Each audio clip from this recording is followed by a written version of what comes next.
What's up, kings and queens? It's Dan from Daft Previews, and in this video I'm going to take you through the most comprehensive NBA player prop preview for all 7 games on this upcoming slate. I'll take you through all the key players. We'll talk about whether they have good matchups, bad matchups. We'll go through their props. We'll go through their form lines. I'm always looking to make these videos better. What I'm going to do for you today, I'm even going to let you know what I think of the game and what the outcome's going to be, because obviously the impact of the game is going to impact some of the player props. As always, I'm going to be sharing my screen and I'll take you through each and every bet. I'll use props.cash to sort through all of this data. If you are interested in signing up, I've got a discount code. It's Daft25, and you can use that to get 25% off in your first month. I'll be sharing the mobile app. It does have some special features, so let me know in the comment section if you like it. Let's go. We are kicking it off with the Philadelphia 76ers versus the Indiana Pacers.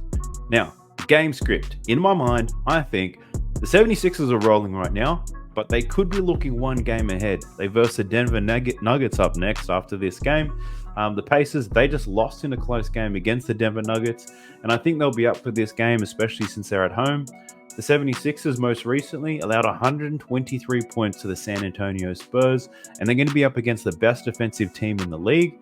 I think this game's going to be close, and this game's going to be high scoring. Let's jump into the player props. The first one that we're looking at, though, is Joel Embiid. Now, he's just had a monster game, scoring, 70 points. Check it out, 70 points up against the Spurs. In terms of his matchup, over their last 15 games, the Indiana Pacers allow the second most assists to centers, and they've allowed the second fewest points to centers. So when you're looking at a player like Joel Embiid, do these matchups really matter? I don't think so. Looking at his last 10 games, we'll start with his points prop. We can see he's covered this line. How many is that? Shit, can't count. 5 times. 5 of his last 10. He's hitting it at 50%. He's averaging 40.4 points per game. His points line in this one is 36.5 points, which is absolutely crazy.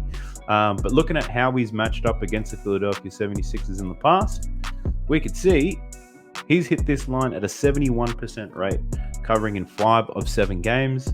Against the Indiana Pacers, averaging 37.3 points per game. These last 2 games were this season, scoring 37 and 39 points. So I wouldn't put it past Embiid to go over 36.5, but man, these lines are getting ridiculous. If you want to look at historical, this is what you can do on the mobile app. You can check to see how centers have performed against the Indiana Pacers and have they covered their lines. We can see Nikola Jokic covered his points line, Domantas Sabonis covered his points line, and prior to that, Nikola Jokic once again. So for the most part, we haven't seen too many centers cover their lines, but at the same time, they haven't come up against competition like this. Let's go back to his other props. Looking at his rebound prop, we can see he's covered this at 57% against the Indiana Pacers, 13 and 12 rebounds in the 2 matchups this year. The line's set at 11.5, but the odds are a little bit juiced. Looking at his last 10 games, he's only averaging 11.3, and he's hit this at 40% of the time. So he has rebounded well against the Pacers. It's going to be high scoring. Could there be more rebound opportunities?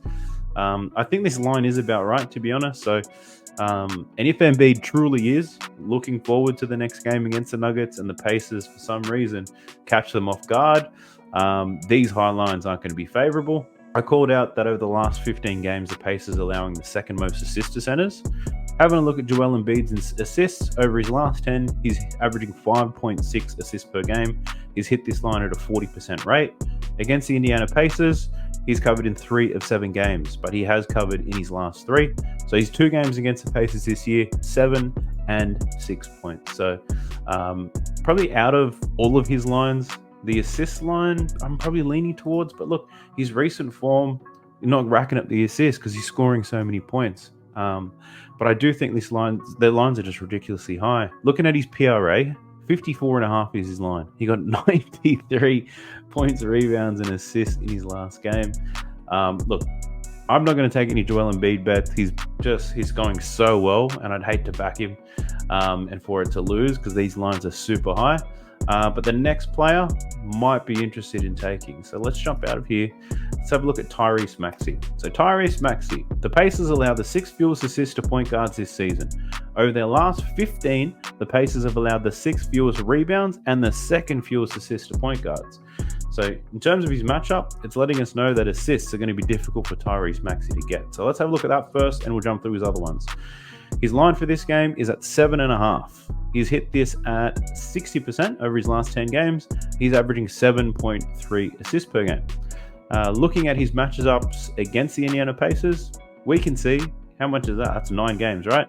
We can see that he's gone under his assist line in every single game against the Indiana Pacers, dating back to 2021. He is in a different role now. So this season, played them twice. He only got 5 assists in both of those games. Maybe he's probably contributing in other ways. The matchup isn't awful for points, so let's check out his points. Scored 50 in the first game against the Pacers, and then 27. His line set at 28.5. Looking at his last 10, bit underwhelming, but I guess it's hard to score points when Joel Embiid's scoring so many. If Joel Embiid wasn't on a tear, I'd probably leaning on a Tyrese Maxey prop at the moment. The assist going under 7.5.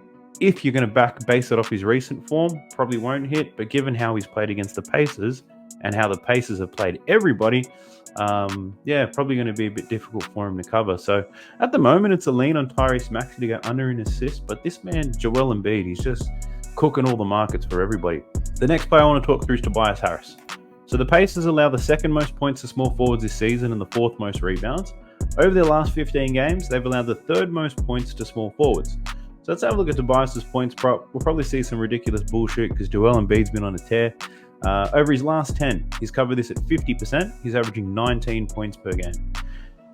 Against the Indiana Pacers, check that out. He's covered this points line in every single game against the Pacers dating back to 2021. Now, is that enough reason to take Tobias Harris? I'm not too sure. So let's just dive a little bit deeper to see what's going on in this. So if we scroll a little bit further, we can see in all those games against the Indiana Pacers, 34.6 minutes per game. I just want to have a look at his field goal attempts, and then we'll compare the two. Looking at his field goal attempts against the Indiana Pacers, 15.9 field goal attempts per game. Now, if we go down to his last 10 games to see what that looks like, you can see 13.8 field goals attempts, so his shots are down. And if you look at his minutes, 34 minutes per game. So still playing a very similar number of minutes. Shot attempts are slightly down. So what are we comparing? 13.8 compared to 15.9. So it's 2 shots less. And let's assume he makes 1 extra shot based on the 2 shots. So it's only 2 points that we're looking at. So he averages 21 points per game against the Indiana Pacers. Let's assume he's going to score 2 points less because he's going to take 2 less shots. We're now looking at an average of potentially 19 points against them. So look, at 16.5, it's definitely worth looking at. We know that the matchup is good. We know that Tobias's history is good. But I think, it really does come down to Joel Embiid. But given that he just scored 70 points, do you think the Pacers are going to let him? Well, they never let them, but do you feel like the Pacers will do more to stop Embiid than the San Antonio Spurs did? I think they do. They're not great at defending the rim, but at the same time, I think they put up a better fight. Joel Embiid might score 40 in this one, but that doesn't mean Tobias Harris can't cover his. So we know that Joel Embiid's scoring 30 plus points in all of these games here, right?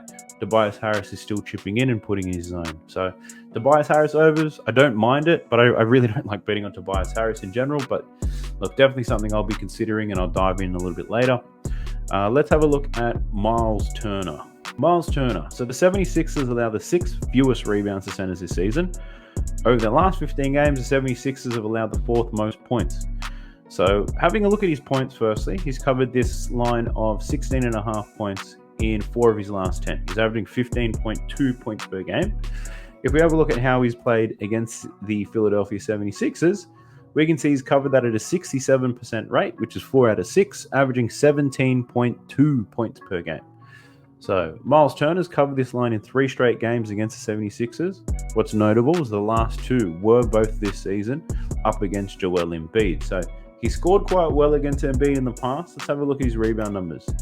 5 and 3. So the rebounds have been difficult for Miles Turner. And what did I say earlier? The 76ers allowed the 6th fewest rebounds to centers this season. 5.5 is quite a low line. Let's have a look at his last 10. Over his last 10, he's covered this 6 times, averaging 6.3 rebounds. So we see the line a lot lower than what he has been averaging, but it is a little bit juiced, so minus 148 for the over. You get plus money if you take the under there. So 5.5, high scoring game, a lot of points, less chances to get boards, could face potential foul trouble, given that he'll be defending Joel Embiid. Look, I don't hate it, you know. An under in Miles Turner rebounds is something that I could probably get with. I just don't like taking unders. So that's Miles Turner. Let's have a look at Pascal Siakam. So Pascal Siakam, he's played for the Pacers for a couple of games now. The 76ers, they do allow the 4th most rebounds to power forwards this season. So they don't let the centers get the boards because they got to pick up Joel Embiid, although power forwards have had some success. Over their last 15 games, they've allowed the most rebounds, but the 3rd fewest points to power forwards. So looking at a rebound prop for Pascal Siakam, really, we can see over his last 10, the line set at 6.5. Over his last 10, he's covered this twice, averaging 5.3 rebounds per game. A lot of those games when he was playing for the Raptors, Scotty Barnes, Jakob Poeltl, a lot of those guys was just snaking a lot of his rebounds. So his rebound numbers are down this year. He's played I think he's played 2 games for the Pacers, Phoenix and the Denver Nuggets game, I believe. He had 10 rebounds against the Denver Nuggets most recently. Let's check his numbers against the Philadelphia 76ers though. So he's got a lot of games against Philadelphia, given that he was in Toronto. They're in the same division, so they met at least 4 times per year. But these numbers go back to 2021. And we can see he's covered this 6.5 rebound line at a 56% hit rate. He's gone under in his last 2, so a little bit unpredictable on that end. Looking at his points though, has had some success, 63% hit rate, averaging 23.6 over his last 2 years. Over his last 10, we've seen him go under his points line in both games playing for the Indiana Pacers. 20.5 is quite a high line, and we know that the Philadelphia 76ers allowing the 3rd least points to power forwards over the last 15 games. So be interesting to see how he goes. Again, this is indicating an under in points, which I tend to agree with, but who likes betting unders? And rebound wise, the matchup says that he can definitely go over, but recent 10 hasn't looked good. 10 rebounds against the Nuggets though. It's only 1 game. Would you make your decision based on 1 game? I don't know. It's a lot of rebounds. Let's check the historical tab actually to see what rebounds have been happening. Let's go. Power forwards up against the Philadelphia 76ers. So we know Sohan's a power forward. He got 8. Wemby's actually a center. PJ Robinson, Washington, he's not a great rebounder, and he's been playing off the bench behind Miles Bridges. Let's have a look at small forwards. What did Miles Bridges do? Yep, he got 11 rebounds in that game. I might go all here, so we can just go through each. No, there's too many. We'll go through power forwards and small forwards real quick. And so in the Spurs game, the power forward went over. In the Charlotte game, the power forward went over, which was Miles Bridges. And then in the game against the Orlando Magic, Banchero went over his rebound line. And then up against the Denver Nuggets, Aaron Gordon finished with 6. His line was 6.5. And then prior to that, they versed the Houston Rockets. Jabari Smith Jr., his line was 8.5, and he only finished with 7. So, yeah, look, there is some history out there. I think if you just look at the total volume, you're looking at about 6 to 8 rebounds is what they're allowing. The line is at 6.5. I think there's a good chance here for Pascal Siakam to get some boards against the 76ers. Let's jump into the next game. I don't want to burn all my juice in the first game.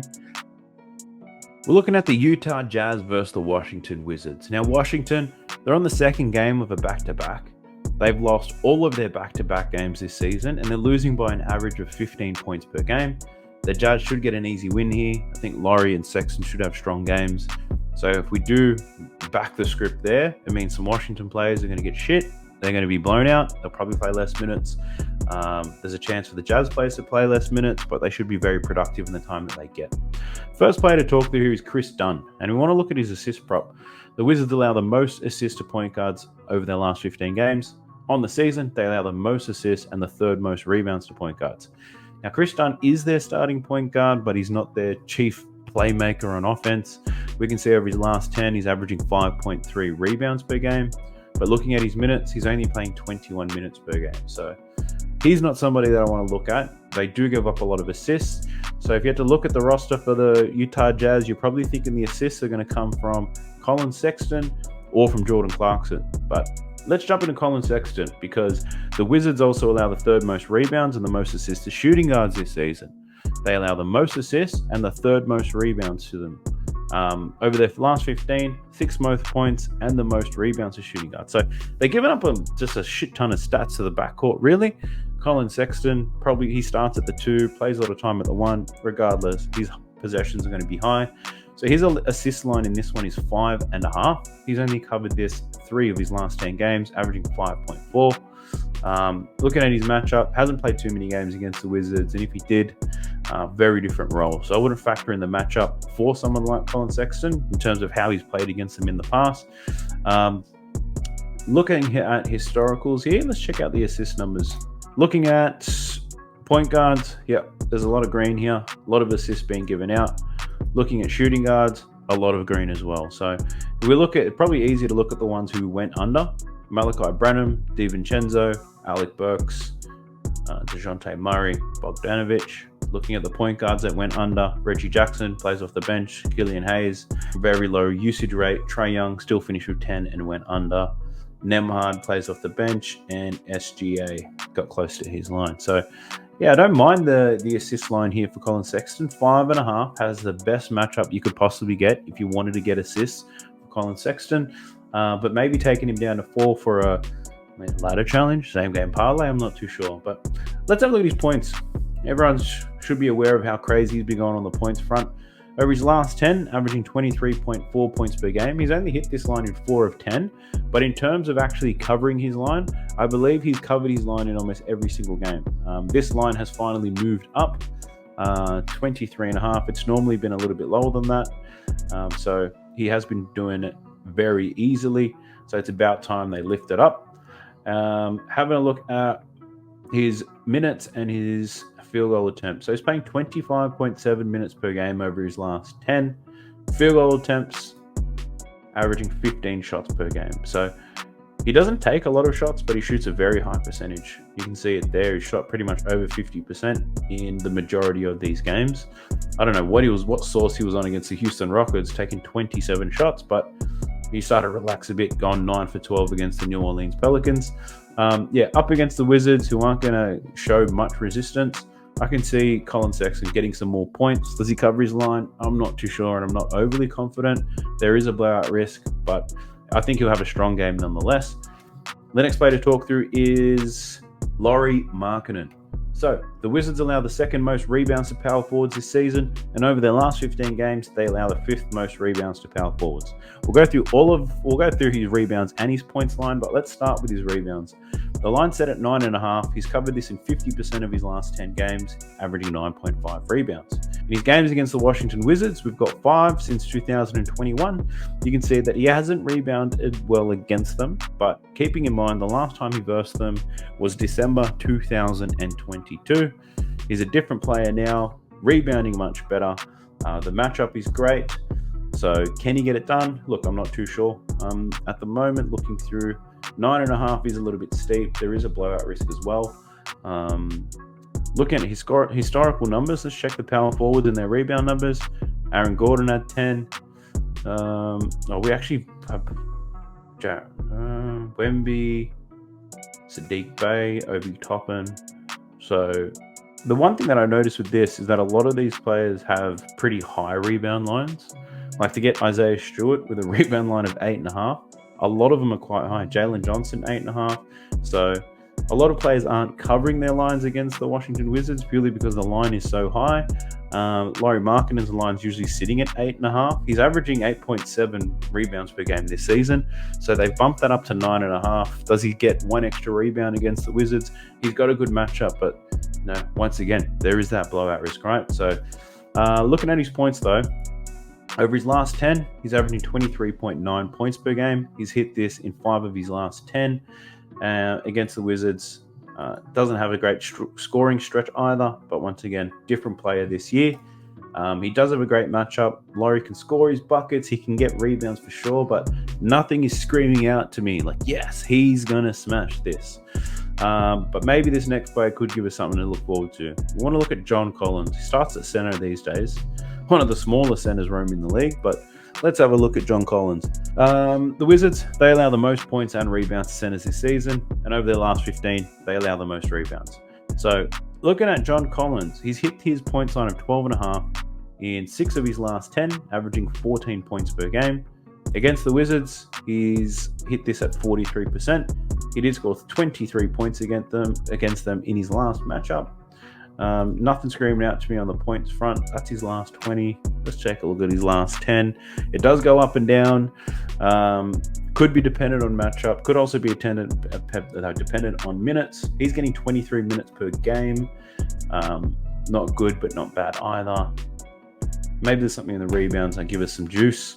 Rebound line of 6.5. Covered in 40% of his last 10 games, averaging 7. And against the Wizards in the past, he has hit before, but that was in 2021. Gone under in 5 straight games against the Washington Wizards. I have a feeling maybe one of their centers with a bench could have a big game.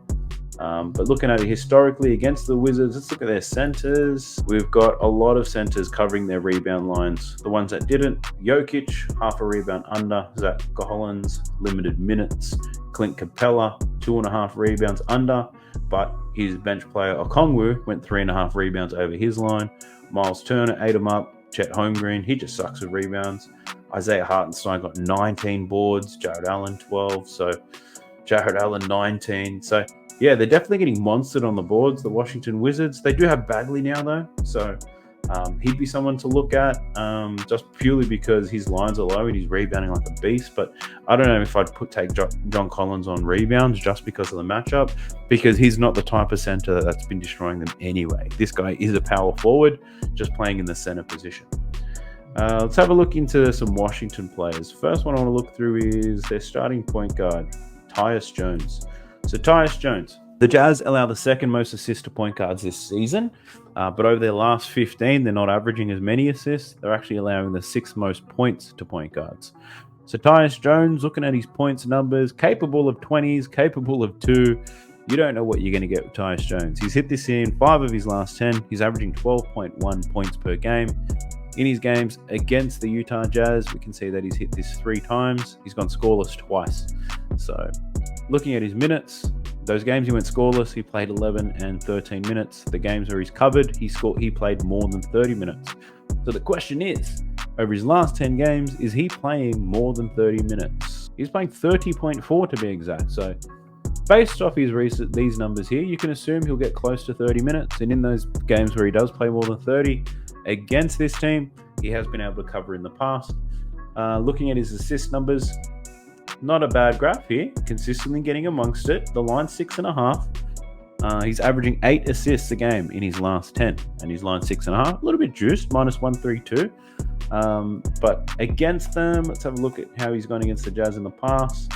2, 5, 10, 2, 6, and 3. But we know that his role has been quite different. This year, he's been starting consistently, been able to put some games together. But that's Tyus Jones. Didn't get me a little bit aroused, so I'm going to jump into the next one. Jordan Poole. Let's have a look at him. Love to take a Jordan Poole under. He actually sucks most of the time, but let's have a look at him. The Jazz, they allow the 4th most assists to shooting guards on the season. Over the last 15, they allow the 6th fewest points. So they allow a lot of assists, but they don't allow points. Let's keep that in mind here. So Jordan Poole doesn't get many assists anyway. His line's 2.5.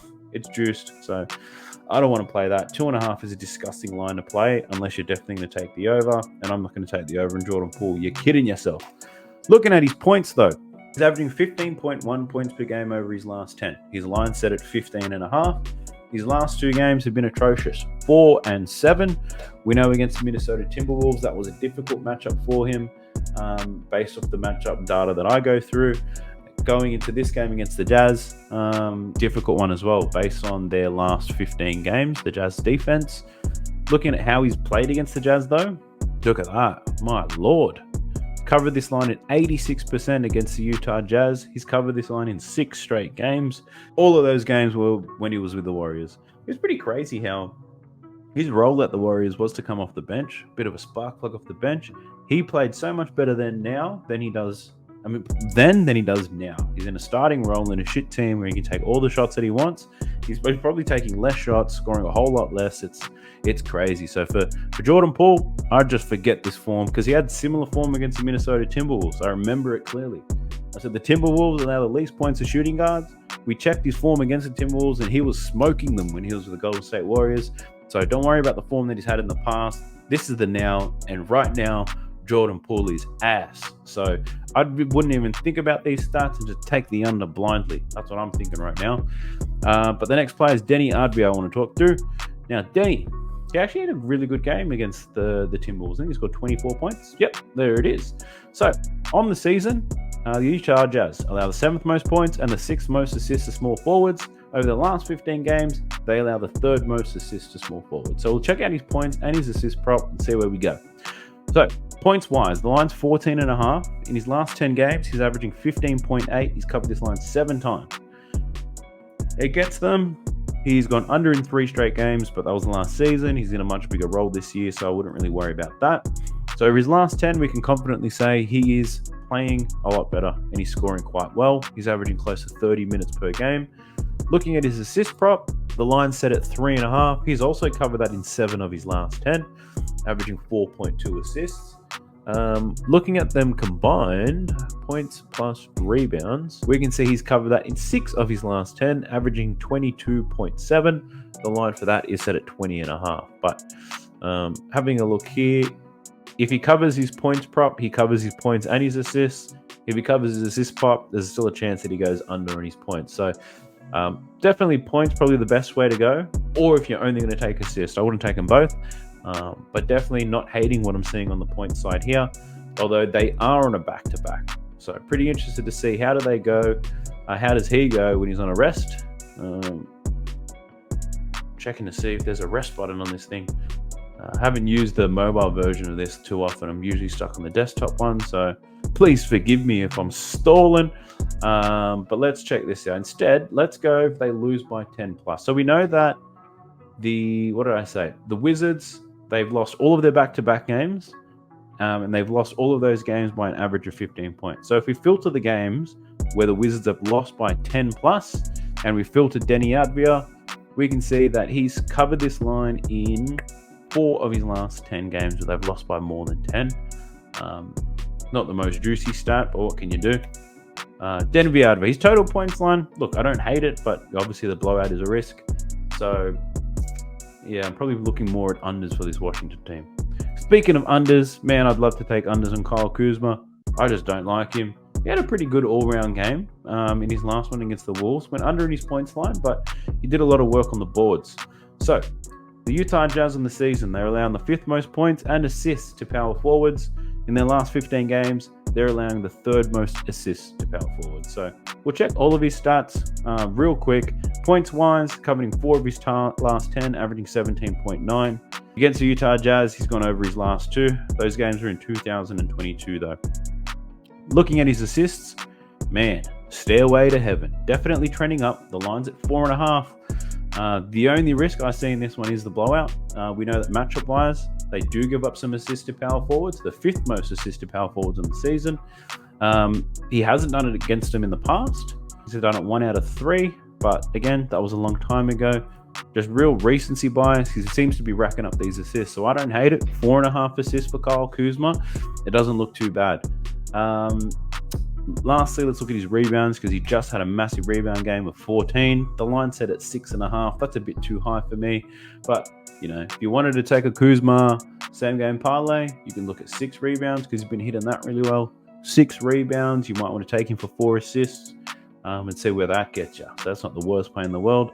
The last play that I wanted to look through, though, from the Washington Wizards, I did want to look at Bagley, to be honest, because the center position has some opportunities and advantages, but given he comes off the bench, we don't see his lines until closer to the game. But let's just have a look at Daniel Gafford. They give the 5th least rebounds to centers and the 5th most points and the 4th most assists over the last 15, the Utah Jazz. So Daniel Gafford, his rebound numbers are down ever since Marvin Bagley joined, to be honest. We might even see a reduction in his minutes, averaging 27.4 minutes per game over his last 10. But since that trade's gone down, numbers have started to trend downwards. So Yeah, look, there's no players on Daniel Gafford that I'll be willing to take. Marvin Bagley, just a name to look out for. I think if his rebound line is at about 5.5, 6.5, take the over. I don't care about the matchup. Marvin Bagley's a beast. That's the reason why they bloody traded for him, was just to get boards. So I think that's what he's going to do. But let's jump into the next game, ladies and gents. We're looking at the Minnesota Timberwolves versus the Brooklyn Nets. Now, the Timberwolves are on the second game of a back-to-back, having to travel from Washington to Brooklyn. The Wolves, they defend the inside very well given their size, but I don't think that matters too much because the Nets don't score inside anyway. They tend to score a lot of their points from the outside. This game should be close given the Nets are the fresher team and they're also playing at home. Mike Conley is also a game time decision as well, so that could impact the Timberwolves offense.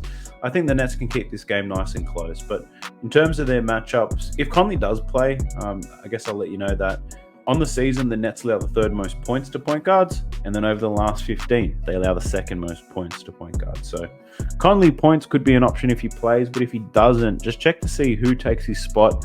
Does Ant Edwards start to play more point? Because they don't have much defense in their backcourt for someone like Ant Edwards, but who else is there to really call out? Karl Anthony Towns. So on the season, the Brooklyn Nets actually allow the 6th fewest points to power forwards. Over their last 15 games, the 6th fewest points to power forwards. Now, looking at his points, last 2 games have been excellent. His line's at 24.5 on this one. 62-27 in his last 2 games. Covering this line in 5 of his last 10, averaging 26 points. Against the Brooklyn Nets, his last 2 games against them, 23 and 22 points. So, leaning to the under given the matchup and his historical form. But yeah, not the biggest fan of unders, if I'm going to be honest with you. We know the matchup is difficult, but I think Mike Conley, depending on who takes his spot, could impact Karl Anthony Towns. Rudy Gobert, have a look at Rudy. So their last 15 games, the Brooklyn Nets allow the 7th fewest points to centers. Rudy's averaging 15.7 in his last 10. He's hit this line 6 times. Playing up against the Brooklyn Nets, he's hit this 1 out of 3 games. But nothing really amazing going on there. But if you think of Rudy Gobert, you don't think of his points, you think of his boards. Check out the boards on this bloke. He's averaging 14.7 rebounds over his last 10. 16 rebounds against the Washington Wizards, who's the easiest matchup in basketball. But against the Brooklyn Nets, he's gone under this line in 3 straight games. So 14.5 is his rebound line. That's absolutely ridiculous. So, look, I'd probably look at a under on his points and rebounds. Line's at 28.5. Looking at 28.5, he's actually covered that quite well. I think his rebound line just seems too high for me. So, on the rebounds, I'll probably lean to the under. He has been smashing it lately, but a lot of these teams, very easy matchup. Dallas don't have a big. Portland only have DeAndre Ayton. He sucks. The Clippers missing Zubac. Detroit give up a lot of boards. OKC give up a lot of boards. Washington give up the most boards. Charlotte's an easy matchup. Memphis is an easy matchup. So Rudy Gobert's had easy matchups for the last couple of weeks.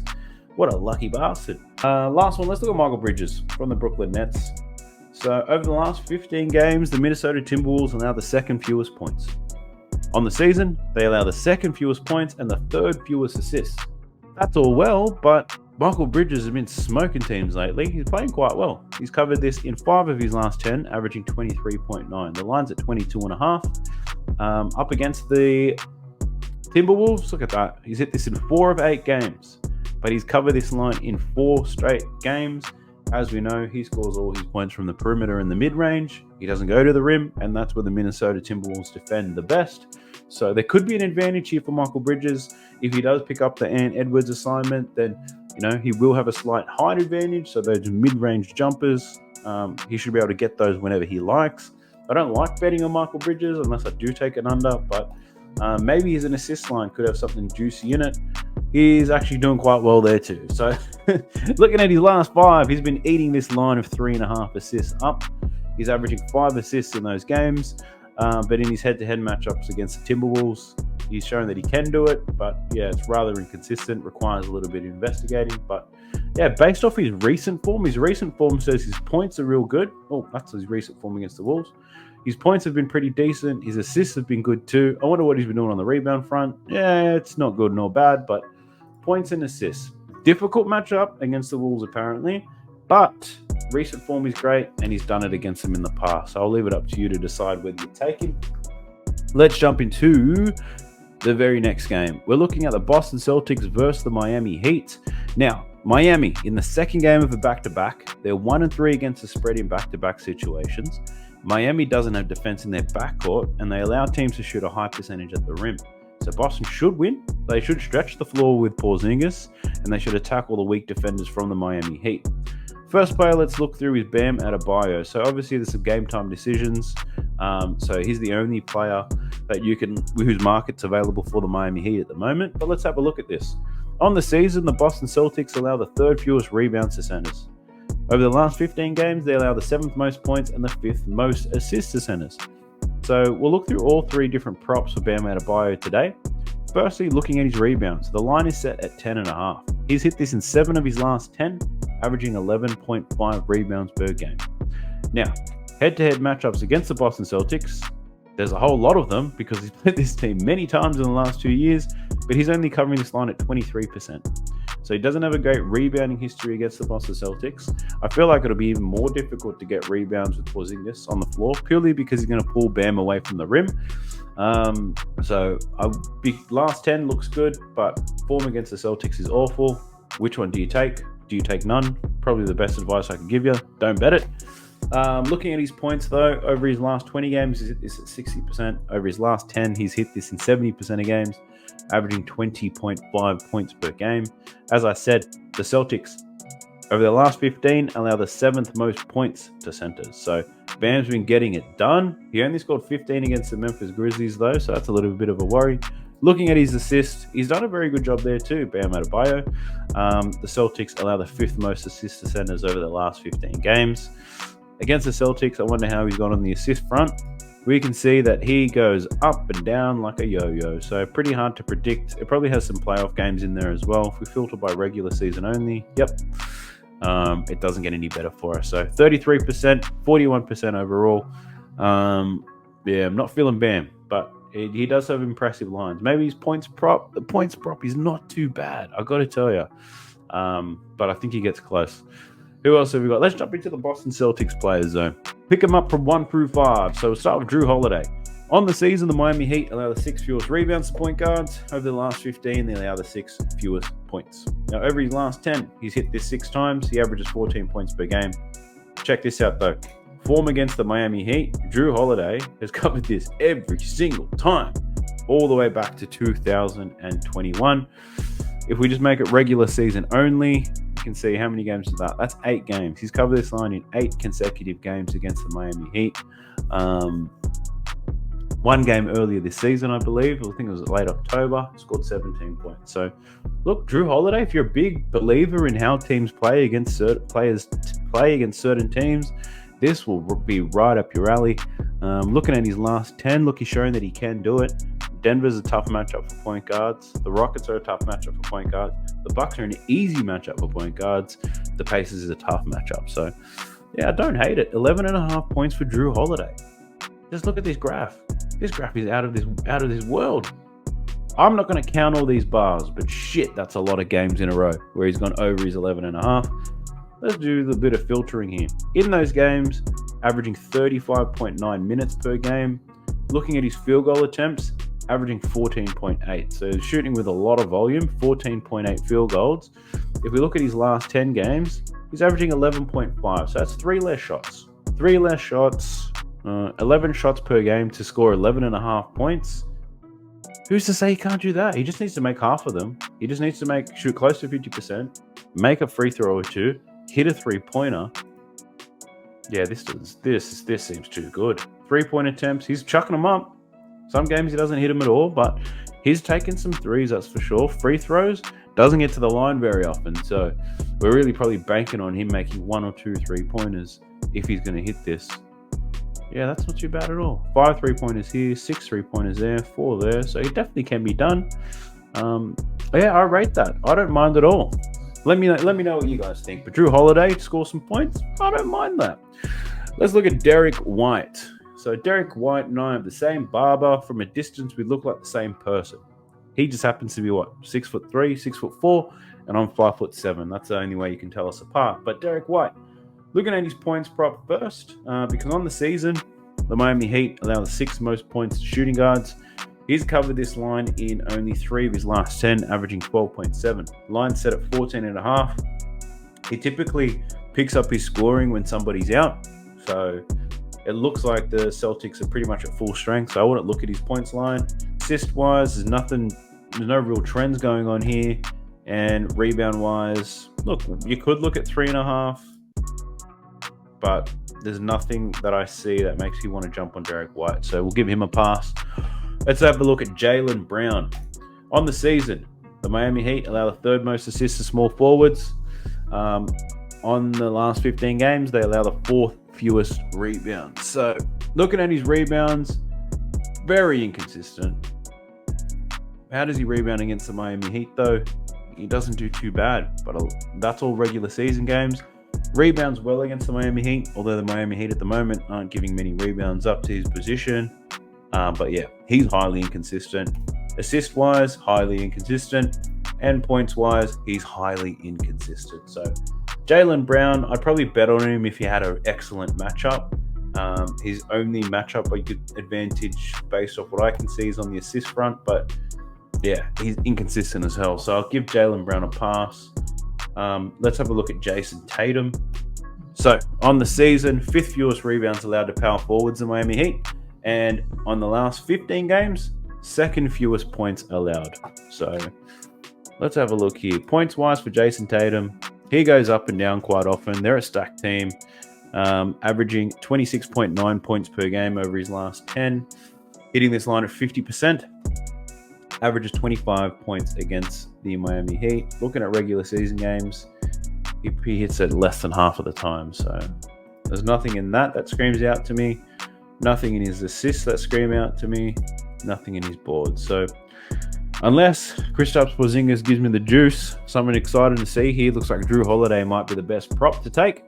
But let's have a look at Porzingis. So on the season, the Miami Heat allow the 2nd fewest points to centers. So Kristaps Porzingis has hit this line of 17.5 points in 50% of his last 10 games, averaging 17.9. He's hit this line at 75% against the Miami Heat, though. 3 out of 4 games, including 17 in their last matchup this season. So that looks pretty promising. That's a bit, didn't hit it in this game, but he was very close. Assist-wise, rebound-wise, he rebounded well against the Miami Heat, but over his last 10, we see a lot of ups and downs. So I think to accurately make a call on this, you'd have to investigate a little bit further. Only this is the only game where he was playing for Boston and he rebounded well. But yeah, I think Drew Holiday takes the cake. Drew Holiday, the best pick that I've found so far from the Celtics versus Heat without having to look any further. Let's jump into the next game. We're jumping into the Denver Nuggets versus New York Knicks. Now the Denver Nuggets, last game on a road trip. Jokic, I think he's going to be too much to handle for the Knicks, especially if Isaiah Hartenstein is out. Jamal Murray's been really good on this road trip. Plus, the Nuggets have good defenders in key matchups to slow down Brunson and Randall. I think Denver should win this in a very close game on the road. But let's jump into the player props here. The very first one I want to look through is Aaron Gordon. And that's because on the season, the Knicks give up the fewest rebounds to power forwards. And over their last 15 games, they give up the 2nd fewest rebounds and the 4th fewest assists. Now, Aaron Gordon has been letting down a lot of punters on the rebound front. When you take him for 6, he gets 5. If you don't take him, he'll get 10. But having a look at his rebounds, he's hit this in 6 of his last 10, averaging 6.5 rebounds per game. Looking at his matchups against the Knicks, he's averaging 5 rebounds per game, hitting this 1 in his last 3. So his last 10 is actually not too bad, is it? 60%. But Knicks, the matchup, defending Julius Randle, will he be able to get those boards? I couldn't say that he will with confidence. Checking out his points one real quick. He's hit that in 5 of his last 10, 13.9 points per game against the Knicks in 3 games. Covered this twice. So he has scored against them. So he's scored against them better than he's rebounded. Assist-wise, check that out. 1, 4, and 7 in assists. Last 10 games, yeah, bit it up and down. So Aaron Gordon, not the strongest player there, but matchup's going to be difficult on the boards apparently. So if you're looking at same game parlays, probably don't add him. Nikola Jokic, can't look at Denver and not look at Nikola Jokic. Now, on the season, the Knicks allow the third least points, the fourth least rebounds, and the second fewest assists to centers. Over the last 15, fifth fewest points, and the least assists to centers. So if you take that into account, difficult matchup, some would say, for Nikola Jokic. But this guy's a fucking animal. I don't think any matchup is difficult for him. Well, let's have a look at his assist prop. Just got a triple-double against the Pacers. He's averaging 9.3 assists per game in his last 10. His line for this one is only 8.5. So Sportsbook probably recognised that it's a difficult matchup, so they've lowered that. Even though he's averaging 9.1 in the season, 9.3 in his last 10. Looking at how he's fared against them, 3 games, averaging 6.7 assists. So he's gone under his assist line in his last 3 games against the New York Knicks. That's quite interesting. So normally I'd probably suggest taking the under, but I for some reason I think he goes over. I just feel like he attracts too much attention, and he dots shooters, he dots cutters, and he gets those assists. So I'll probably be fading what the data tells me here. I've just got a gut feeling about it.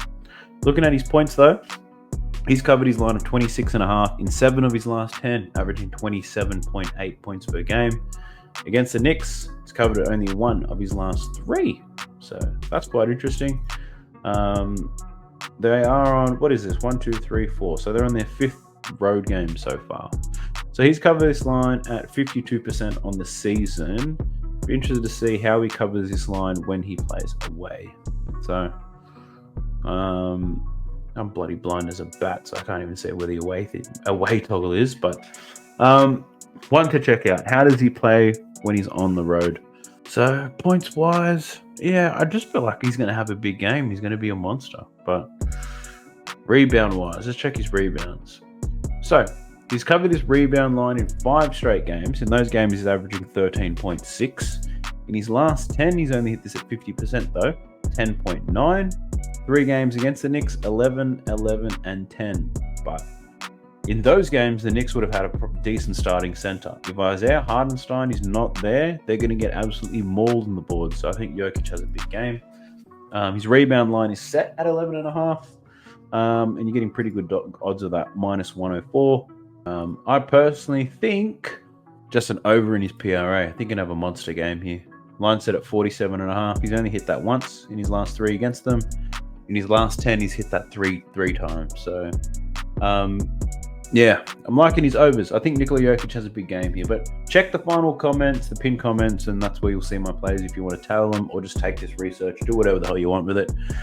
Jamal Murray and MPJ, there's no statistical matchup advantage.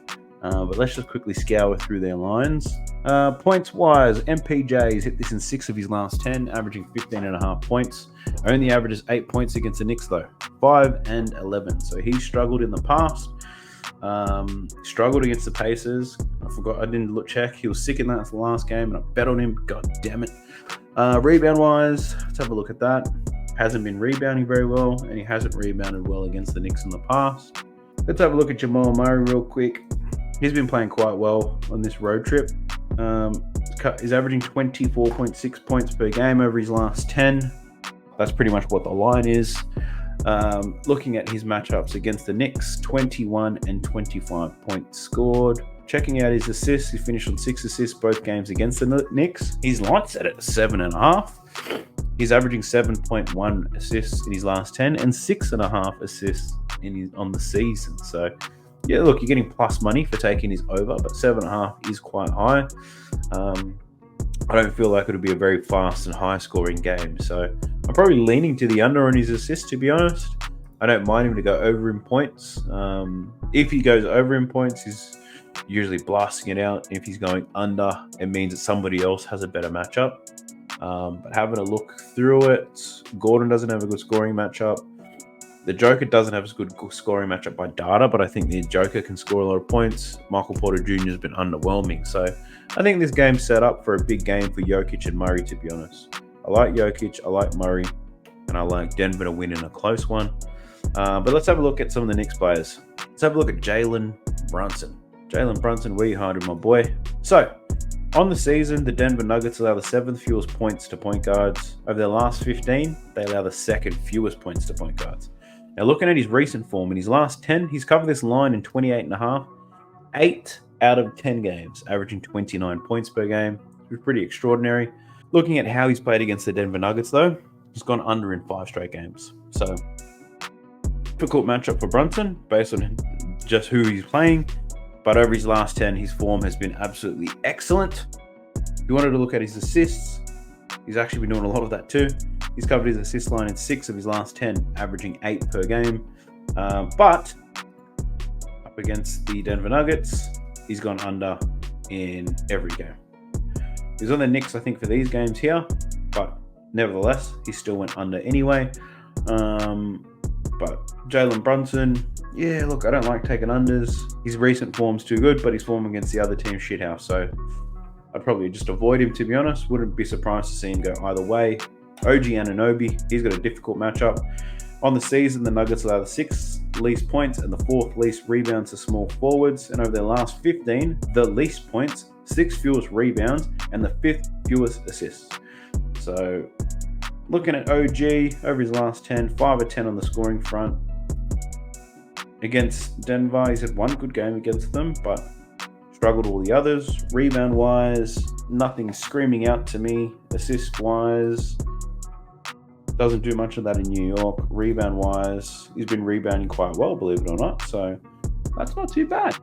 Under in points, over in rebounds, perhaps? I'm not too sure. OG, he's not getting me aroused at all. So let's get over to Julius Randle. Julius Randle, difficult matchup. As on the season, the Denver Nuggets allow the 7th least points to power forwards. Over the last 15 games, they give up the 5th most assists to power forwards. So rebound-wise, I haven't taken Julius Randle for a rebound prop for a very long time. His line always seems higher than what he's able to get. So he's hit this line of 8.5 in 3 of his last 10, averaging 8.5 rebounds. If Isaiah Hartenstein is out, does that mean Randle gets more? Against Jokic, with Jokic in the middle, probably not. Against the Denver Nuggets, he's hit this in 2 of his last 4. Points-wise against the Denver Nuggets, 2 of his last 4. And assist-wise, 2 in his last 4. Look at his last 10 games when it comes to assists, though. The line's up to 5.5. He's been pretty decent. Look at that. Got 5+ assists in 9 of his last 10. But the line's set at 5.5. But yet they're at plus odds. So maybe if you manually adjust that to 4.5, you could take it with a bit more confidence. Against them, 8, 6, 4, and 4. So interesting. Recently, they've given up assists, but on the season, they're giving up the fewest points. I wonder if there are Isaiah Hartenstein props here, just in case he does play. Nope. I can't see them.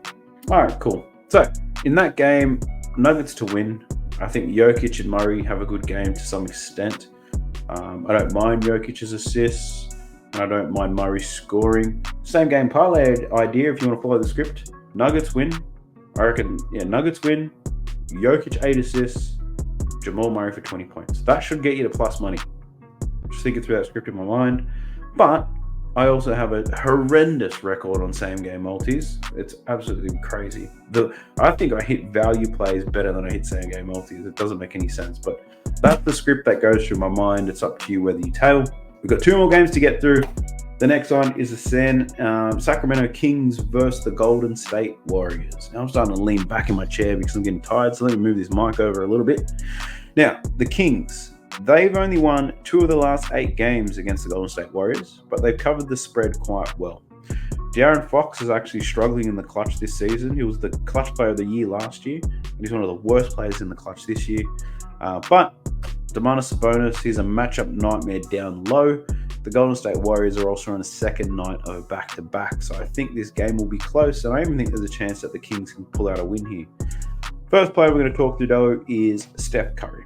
So matchup-wise, the Sacramento Kings, they allow the second most rebounds to point guards this season. Other than that, there's no other match advantage I need to call out. But looking at his assists, it is green as hell. He's been smashing his assist line with no CP3.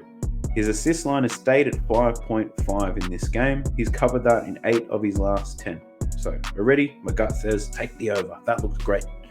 Looking at how he's performed against the Kings in the past, Let's go to regular season only.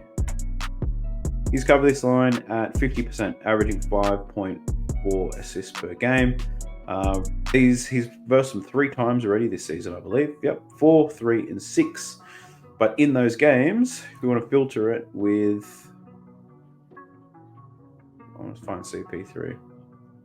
Yeah, can't be bothered. That's he's on injuries. There he is. So with Chris Paul in the lineup, there he is. 4, 3, and 6. And we change this to without Chris Paul. And we change it to, okay. So this season, he hasn't played them without Chris Paul. That's last season stats without Chris Paul in the lineup.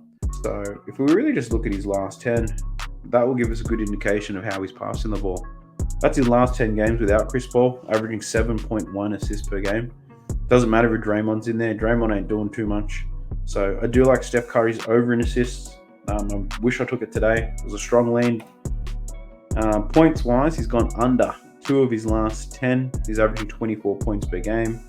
And looking at his games against the Kings, he's hit this at a 50% rate. So he is starting to slow down. He did hit this 29 in his last matchup against the Kings, but it really does feel like he's starting to decline old Steph Curry.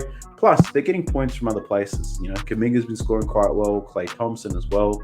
So leaning the under in his points, over in his assists. Rebound-wise, line set at 3.5. That line's too low to take an under, but his form doesn't give me enough confidence to take the over either.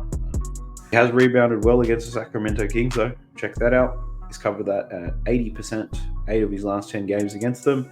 He's gone over his 3.5 rebound line. All 3 games this season against the Kings, he's gone over his rebound line. So could we see a value play for under in points, over in rebounds, over in assists? Do we run a single play of over rebounds and over in assists? Potentially. I'm not sure. Leave that with me. Check the pinned comment. But Steph Curry, you got me feeling a certain way, my boy. Klay Thompson, there's no matchup advantage, so we'll just keep it raw, keep it simple. Over his last 10, bit of inconsistency, but hitting at 50%, averaging 18.3 points per game. Against the Kings in the regular season, he's only hit this 3 times at a 38% hit rate. So I'm not liking Klay there.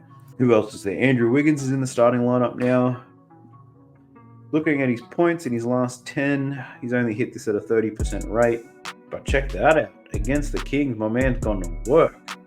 He likes going up against the Kings, I'll tell you that.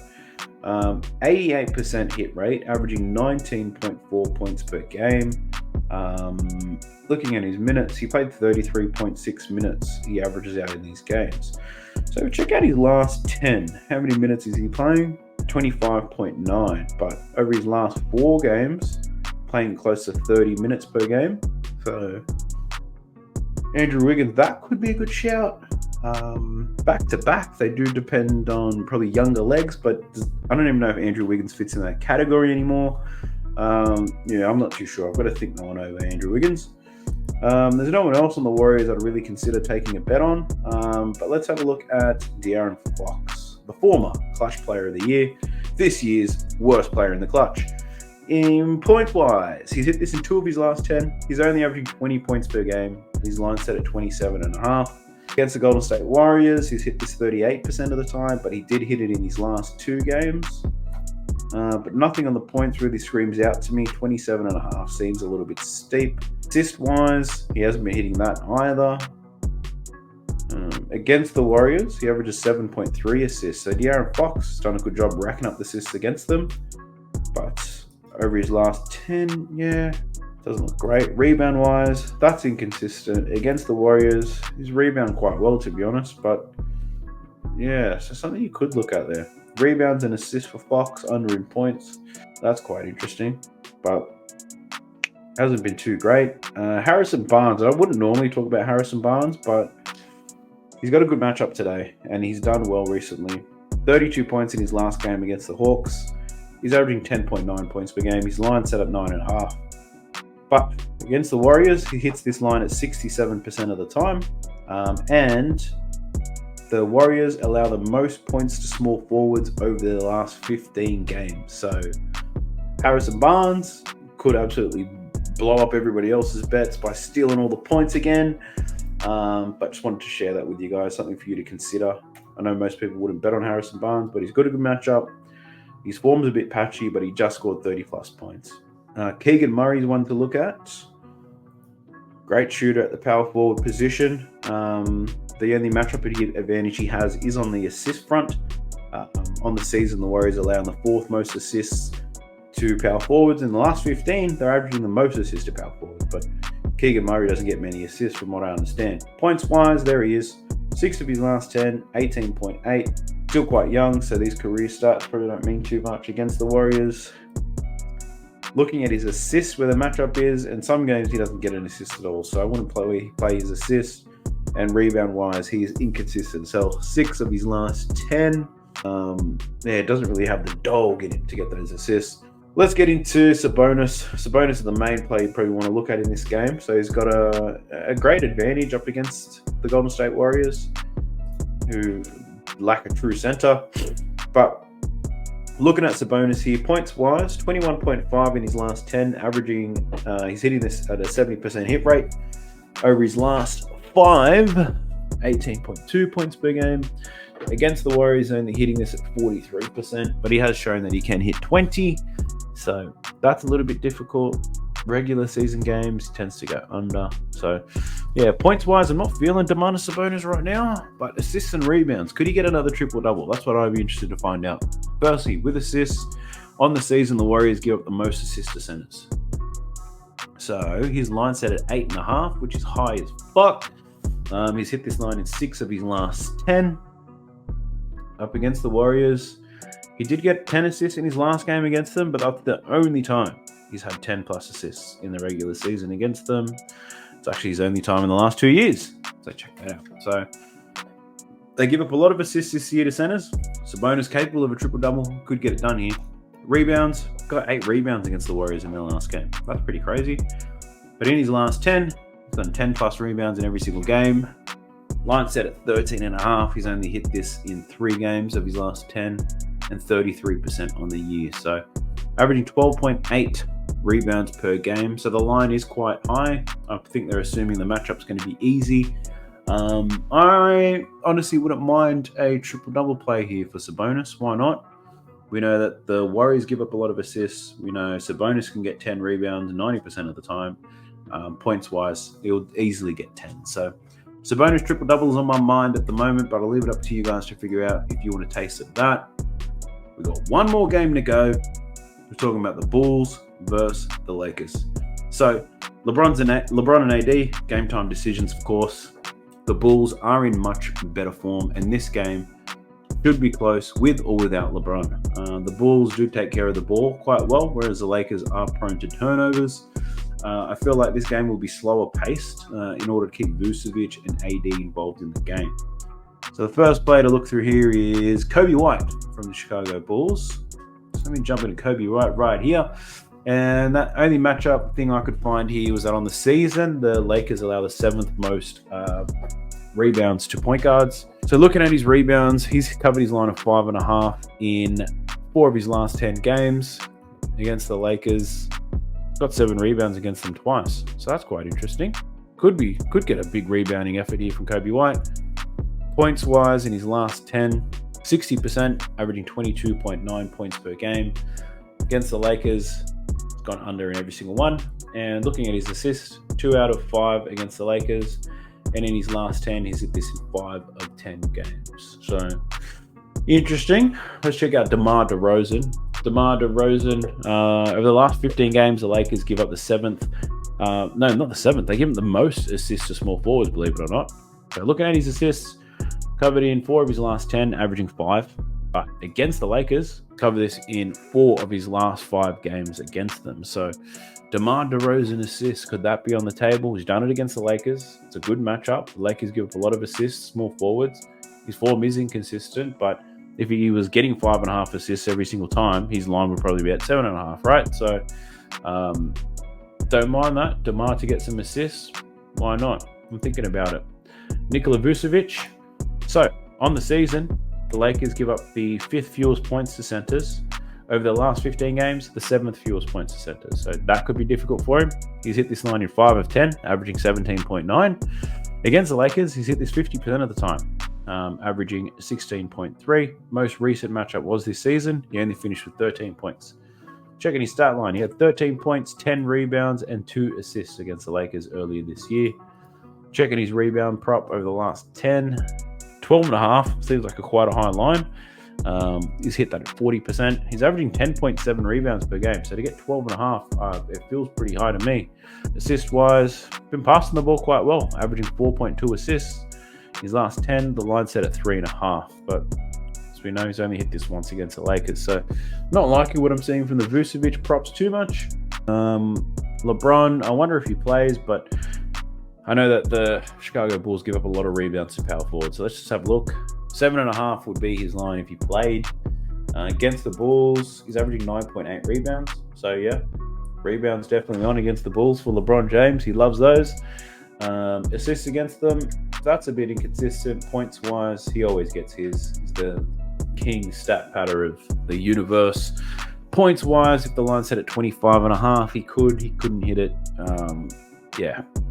You'd have to be a brave soul to take a LeBron over in points. I don't see many people do that these days. But rebounds, it's not an effort stat. They kind of just fall in your lap if you're standing in the right place. And if you're versing the Chicago Bulls, you should be standing in the right place because Patrick Williams does nothing. Last player, though, to look through is probably AD. Let's have a look at AD. On the season, the Bulls get the 4th most assists to centers. I know he's been passing the ball quite well, but we'll go through all of his stat lines. His line is 26.5 for points. He's covered that in 4 of his last 10, averaging 24 points per game. Up against the Bulls, he's only hit this line once. 38 points in that game, gone under in all the others. Assist-wise against the Bulls, hit that twice. Rebound-wise, trending upwards, but only hitting that once. Rebounds over his last 10, 3 of his last 10 games he's hit, averaging 11 rebounds per game. Assist-wise over his last 10, he's hit this 6 times, averaging 4.8 assists per game. So, yeah, nothing real crazy jumping out of this research on this Lakers game. So yeah, I'm a little bit unsure, but look, at the same time, I'm probably just a little bit tired. So I think before I edit this thing, I'll probably be recording for almost 2 hours. So we'll chop this thing up and get it out to you. But look, that's all I've got for the preview for now. I've got to rest up, jump into the lab, get some pinned comments and finalize some things. But before I wrap this whole thing up, let's do a recap on the day that was. Quite a few plays, more lessons is what I'll say. More lessons. Just let me get my bet analytics tool out and we can talk through it. What did we have? We're up to 46.9 units profit on the season. We're down to 46.9. We were up at 60 at one point. You can see here we've had a bit of a slide and we're in the negative for January. But yeah, today was a bit fried. Let's talk through it. So we had, where am I starting with? Where was the first player? So, Brandon Miller, 15 points. Jalen Duren, 10 rebounds. I said it in the video that I like Brandon Miller to go over his points. I considered taking Duren over, but then this bitch in me was like, I'll just reduce both of their lines, take them both same game.